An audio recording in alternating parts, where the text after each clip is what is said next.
Sir, ಈಗ ನಿನ್ನೆ ವಕ್ಫ್ bill ಲೋಕಸಭೆಯಲ್ಲಿ ಅಂಗೀಕಾರ ಆಗಿದೆ. ನೀವು ಕೂಡ ಅನೇಕ ಡಾಕ್ಯುಮೆಂಟ್ ಗಳನ್ನ ಸಮಿತಿಗೆ ಸಲ್ಲಿಸಿದ್ರಿ. ಸೊ ಓಕೆ ಆಗಿದೆ, ಏನ್ ಹೇಳ್ತೀರಿ? ಮೊದಲನೇದಾಗಿ ಕೇಂದ್ರದಲ್ಲಿರುವಂಥ ನಮ್ಮ ಭಾರತದ ಪ್ರಧಾನಮಂತ್ರಿ ನರೇಂದ್ರ ಮೋದಿ ಅವರಿಗೆ ಹಾಗೂ ಗೃಹ ಮಂತ್ರಿ ಅಮಿತ್ ಶಾ ಅವರು ಏನು ಲೋಕಸಭೆಯಲ್ಲಿ ಇವತ್ತು ಈ ದೇಶದ ಅತ್ಯಂತ ಕರಾಳವಾದಂಥ ಕಾಂಗ್ರೆಸ್ಸಿನ ಶಾಪಗ್ರಸ್ತವಾದಂಥ ಒಂದು ಬಿಲ್ಲು ತಿದ್ದುಪಡಿಯಾಗಿದೆ. ಇದರಿಂದ ಇವತ್ತು ಯಾವುದೇ ವಕಫ್ ಅನ್ನುವಂಥದ್ದು ಆಸ್ತಿಯನ್ನು ಬೇಕಾಬಿಟ್ಟಿಯಾಗಿ ಘೋಷಣೆ ಮಾಡಲಿಕ್ಕೆ ಬರೋದಿಲ್ಲ.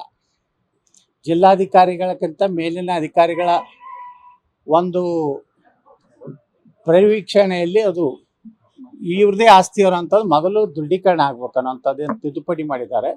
ಇದರಿಂದ ಇಡೀ ದೇಶದಲ್ಲಿ ಇವತ್ತು ವಕಫ್ದವರು ಏನು ಟ್ರಿಬ್ಯುನಲ್ದಲ್ಲಿ ಇವತ್ತು ವಿಧಾನಸೌಧನೂ ನಮ್ಮದೇ, ಹೈಕೋರ್ಟ್ ನಮ್ಮದೇ, ಭಾರತದ ಪಾರ್ಲಿಮೆಂಟ್ ನಮ್ಮದೇ ಅನ್ನೋಂಥ ಒಂದೇನು ಅವರ ಒಂದು ರೀತಿ ಇಡೀ ದೇಶನೇ ನಮ್ಮದೇ ಅನ್ನೋಂಥ ಲೆಕ್ಕದಲ್ಲಿ ಏನು ಮಾತಾಡ್ತಾ ಇದ್ರು, ಅದಕ್ಕೆ ಒಂದು ಕಡಿವಾಣ ಹಾಕಿದ್ದಾರೆ. ಇದಕ್ಕೆ ಮೂಲ ಕಾರಣ ಕರ್ನಾಟಕದ ನಮ್ಮ ಏನು ತಂಡ ಇದೆ, ಬಿ ಜೆ ಪಿಯಲ್ಲಿ ಇರುವಂಥ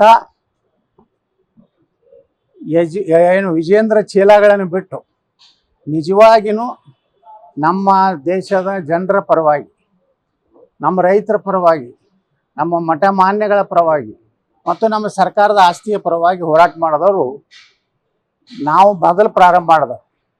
ಕುಮಾರ್ ಬಂಗಾರಪ್ಪನವರು, ರಮೇಶ್ ಜಾರಕಿಹೊಳಿ ಅವರು, ಅರವಿಂದ್ ಲಿಂಬಾವಳಿ ಅವರು, ಎನ್ ಆರ್ ಸಂತೋಷ್ ಅವರು, ವಿ ಪಿ ಹರೀಶ್ ಅವರು, ಜಿ ಎಂ ಸಿದ್ದೇಶ್ ಅವರು ಮತ್ತು ನಮ್ಮ ರಾಯಚೂರಿನ ಮಾಜಿ ಸಂಸದರು ನಾಯಕರು ಪ್ರಕಾಶ್ ಖಂಡ್ರೆ ಅವರು, ಅನೇಕರು ಇವತ್ತೇನು ಇಡೀ ರಾಜ್ಯ ಸುತ್ತಿ ಪ್ರತಿಯೊಂದು ಜಿಲ್ಲೆ ಮತ್ತು ಪ್ರತಿಯೊಂದು ಹೋಬಳಿ ಮಟ್ಟದಲ್ಲಿ ಏನು ವಕಫ್ನಿಂದ ಇವತ್ತು ಯಾವ ರೀತಿ ಈ ಒಂದು ಕೆಟ್ಟ ಕರಾಳ ಶಾಸನದಿಂದ ನಮ್ಮ ರೈತರ ಜಮೀನು ನುಂಗುವಂಥದ್ದು, ಮಠಾಧೀಶರು ಸುಮಾರು 400-500 ವರ್ಷಗಳ ಇತಿಹಾಸವಿರುವಂಥ ಮಠಾಧೀಶರು ಸಹಿತ ಮಠಗಳನ್ನು ಹೋಗುವಂಥ ಪರಿಸ್ಥಿತಿ ಅದು. ಅದರಿಂದ ನಿನ್ನೆ ಲೋಕಸಭೆಯಲ್ಲಿ ಪಾಸಾಗಿದೆ, ಇನ್ನು ಸಹಜವಾಗಿ ರಾಜ್ಯಸಭೆಯಲ್ಲಿ ಪಾಸಾಗ್ತದೆ.